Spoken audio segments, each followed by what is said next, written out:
નમસ્કાર મિત્રો, હું નિકુંજ ગોડેશ્વર આપ સર્વનું ફરી એકવાર એજ્યુસફરમાં હાર્દિક સ્વાગત કરું છું. મિત્રો આજે આપણે બંધારણનો એક અગત્યનો ટોપિક ભણીશું, જેની ચર્ચા આજે આપણે આ લેક્ચરમાં કરવાના છીએ, જેનું નામ છે નાણાં પંચ. એને ઇંગ્લિશમાં કહેવાય છે ફાઇનાન્સ કમિશન. મિત્રો, ફાઇનાન્સ કમિશનનું મહત્વ શું છે, એની રચના કઈ રીતના થાય છે, પછી એ બધી જ વાતોની આપણે ચર્ચા આજના લેક્ચરમાં આપણે કરીશું. ત્યાર પહેલા આપણે જોઈ લઈએ કે આપણે આગળ કયા કયા ટોપિકોનું અભ્યાસ કરી લીધો છે. એમાં સૌથી પહેલા આપણે અભ્યાસ કર્યો તો રાષ્ટ્રીય પ્રતીકો, ત્યાર પછી આપણે જોયું બંધારણનું નિર્માણ, ત્યાર પછી બંધારણની વિશેષતાઓ, ત્યાર પછી બંધારણની પ્રસ્તાવના, રાજ્યોનું પુનર્ગઠન. આ બધા જ ટોપિકો આપણે ક્રમશઃ આગળના લેક્ચરમાં જોઈ લીધા છે. ત્યાર પછી છઠ્ઠા લેક્ચરમાં આપણે જોયું હતું સંઘ અને રાજ્ય ક્ષેત્ર, સાતમા લેક્ચરમાં નાગરિકતા વિશે આપણે ચર્ચા કરી હતી, આઠમા લેક્ચરમાં મૂળભૂત અધિકારો વિશે આપણે ચર્ચા કરી હતી, નવમા લેક્ચરમાં મૂળભૂત ફરજો વિશે ચર્ચા કરી હતી, 10મો લેક્ચર રાષ્ટ્રપતિ આપણે શીખાતા. ત્યાર પછી 11મા લેક્ચરમાં ઉપરાષ્ટ્રપતિ વિશે આપણે સમજ મેળવી હતી, 12મા લેક્ચરમાં એટર્ની જનરલ, 13મા લેક્ચરમાં વડાપ્રધાન, 14મા કેન્દ્રીય મંત્રી પરિષદ, 15મા રાજ્યસભાની આપણે ચર્ચા કરી હતી, 16મા લેક્ચરમાં લોકસભા વિશે આપણે માહિતી મેળવી હતી, 17મા લેક્ચરમાં રાજ્યપાલ વિશે માહિતી મેળવી હતી. એમાં રાજ્યપાલ પાર્ટ 1 અને રાજ્યપાલ પાર્ટ 2 બે લેક્ચર મેં બનાવેલા છે. મિત્રો, અહીંયાથી આપણું સ્ટેટ ગવર્મેન્ટ ચાલુ થાય છે. અહીંયા લોકસભા સુધી આપણી સેન્ટ્રલ ગવર્મેન્ટ ઉપર ચર્ચા ચાલતી હતી. ત્યાર પછી અહીંયાથી રાજ્ય સરકાર ઉપર આપણે ચર્ચા કરી.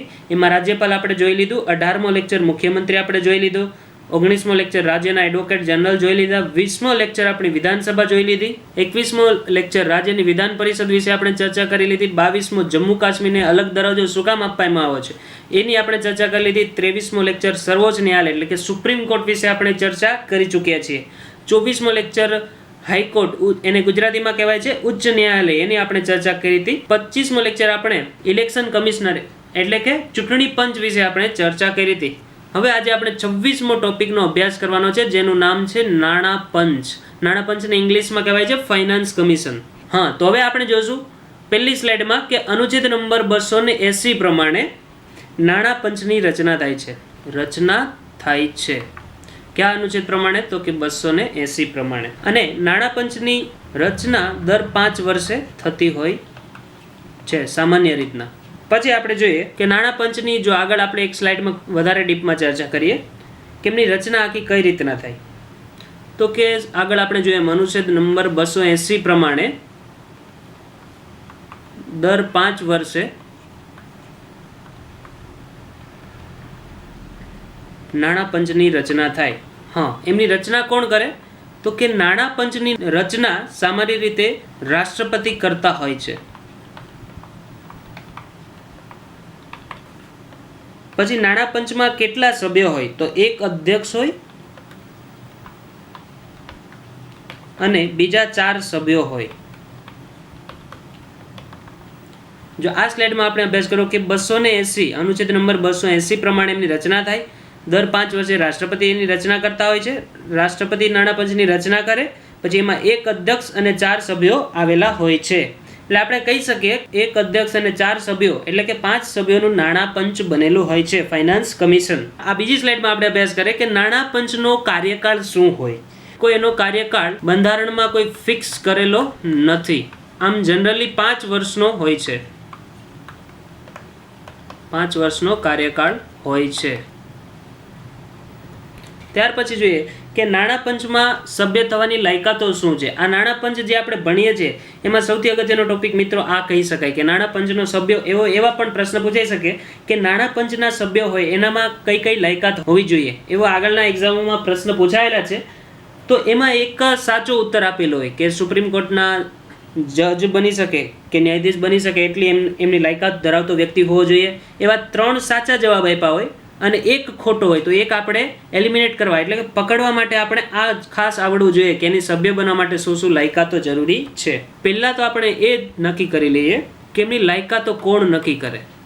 એ સભ્યોની લાયકાતો તો કે ભારતના બંધારણે ભારતની સંસદને લાયકાત નક્કી કરવાનો અધિકાર આપેલો છે. અધિકાર આપેલ છે. પહેલા આપણે જોઈએ અધ્યક્ષ માટેની લાયકાત, તો કે જે નાણાં પંચના અધ્યક્ષ હોય એનામાં શું લાયકાત હોવી જોઈએ. તો સૌથી અગત્યનું એ છે કે જાહેર જીવનનો બહોળો અનુભવ હોવો જોઈએ.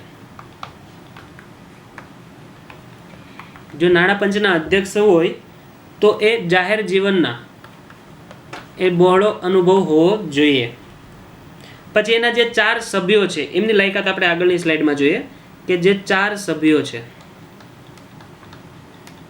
એમની લાયકાત શું હોય કે એના જે 4 સભ્યો હોય એમાંથી પહેલા સભ્ય પાસે હાઈકોર્ટના ન્યાયાધીશ બનવા માટેની લાયકાત હોવી જોઈએ.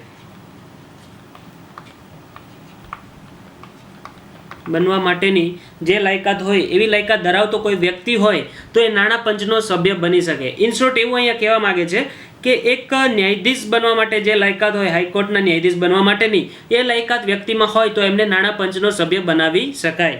પછી બીજી લાયકાત એવી પણ હોવી જોઈએ કે સરકારી નાણાકીય બાબતોના હિસાબનું વિશેષ જ્ઞાન હોવું જોઈએ. તો કે નાણાકીય બાબતોનું જ્ઞાન હોવું જોઈએ અથવા નિષ્ણાંત અર્થશાસ્ત્રી હોવા જોઈએ.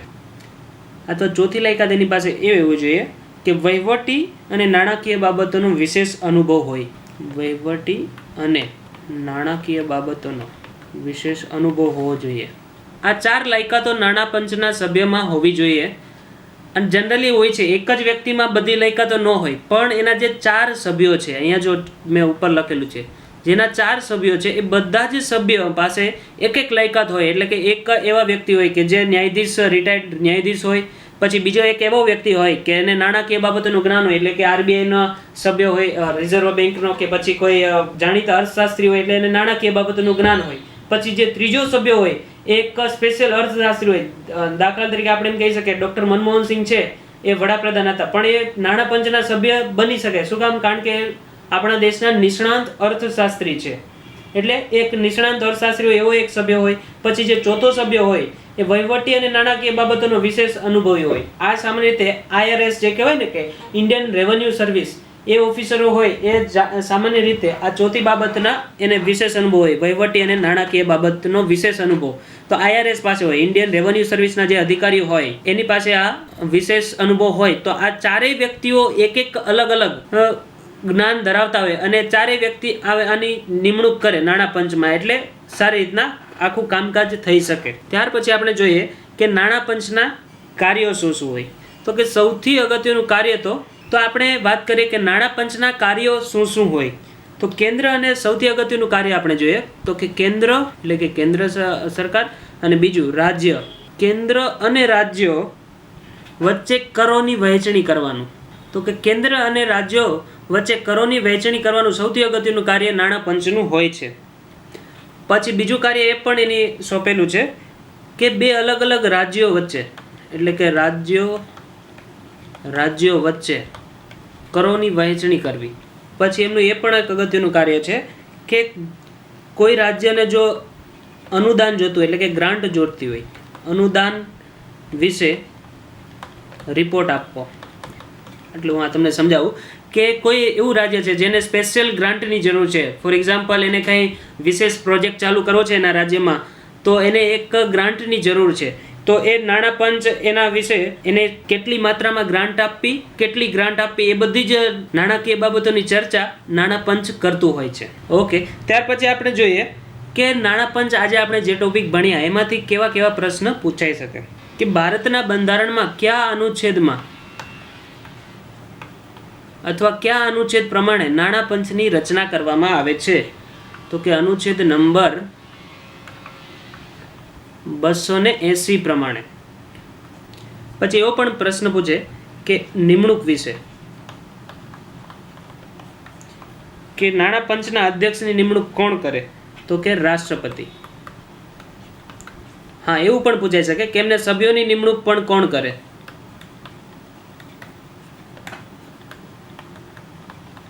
તો એમાં પણ જવાબ શું આવે? રાષ્ટ્રપતિ જ. પછી એવો પણ પ્રશ્ન પૂછાઈ શકે કે કેટલા વર્ષે નાણાં પંચની રચના કરવામાં આવે છે. તો કે જનરલી 5 વર્ષે. પછી એવો પણ પ્રશ્ન પૂછાઈ શકે કે હાલમાં નાણાં પંચના અધ્યક્ષ કોણ છે. તો આ કરંટ અફેર્સનો પ્રશ્ન છે પણ હું તમને કહી દઉં કે હાલના અધ્યક્ષ છે YV રેડ્ડી. પણ આ પ્રશ્નમાં બદલી શકે. પણ આગળ જે આપણે ચર્ચા કરી એ લેક્ચરમાં આપણે કાંઈ વાર ફેરફાર ન થાય. પણ જ્યારે આ લેક્ચર જૂનો થઈ જાય 2-5 વર્ષ ત્યારે અધ્યક્ષ બદલી જાય તો આ પ્રશ્ન તમારે કરંટ અફેર્સ પ્રમાણે સેટ કરી લેવો. ઓકે, થેન્ક યુ મિત્રો, આપનો ખૂબ ખૂબ આભાર. અમારા તમામ અપડેટ માટે ગૂગલ પ્લે સ્ટોર પર જઈ EDUSAFAR અલબત્ત EDUSAFAR લખી સર્ચ કરી આપ પહેલી જ એપ્લિકેશન ઇન્સ્ટોલ કરશો. આ વિડીયો જોવા બદલ આપનો ખૂબ ખૂબ આભાર.